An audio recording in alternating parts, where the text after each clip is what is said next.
Oma, Citizen TV. National Treasury Cabinet Secretary Ukur Yatani has shifted the financial responsibilities of the National Police Service from the Ministry of Interior and National Coordination to the Office of the Inspector General of Police. The move is in line with a pledge made by President William Ruto during his inauguration on Tuesday. In a letter dated September 15th, Yatani told Inspector General of Police Hillary Mutyambai that he is the accounting officer in charge of the money allocated to the National Police Service in the 2022-2023 financial year. In effect, the IG will now control more than 140 billion shillings allocated to the police this financial year. Hassan Mugambi reports.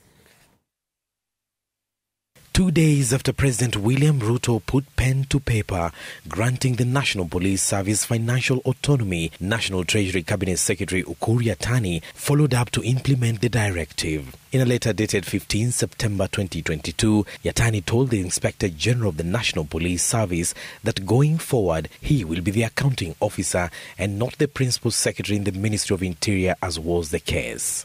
The letter says the designation takes effect immediately, with the Treasury CS bearing the overall responsibility to oversight the management of public finances, while the CS Interior will be responsible in terms of policy direction, performance and management. The letter reads in part, in order to facilitate the Cabinet Secretary responsible for your ministry to perform functions under the Constitution as an accounting officer, you are required to keep your Cabinet Secretary updated on all financial matters of the ministry and provide information and reports as may be directed. With His Excellency.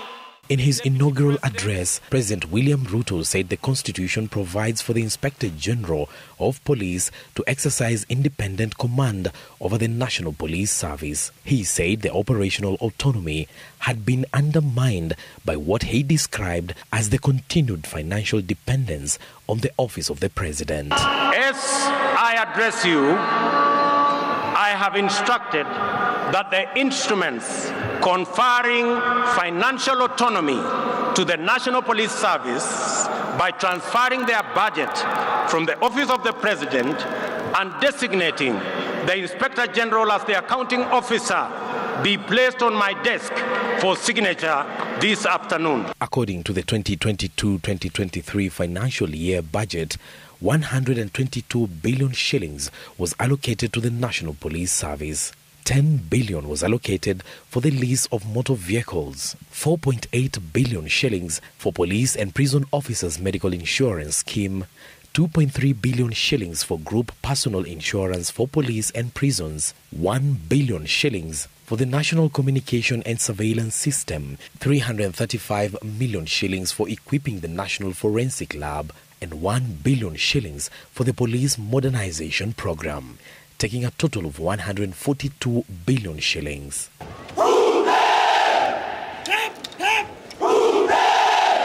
With the independence to prioritize expenditure, the IG, in direct consultation with the National Treasury, is expected to decide on areas of need within the service to better service delivery to the citizenry. Hassan Mugambi, Citizen TV.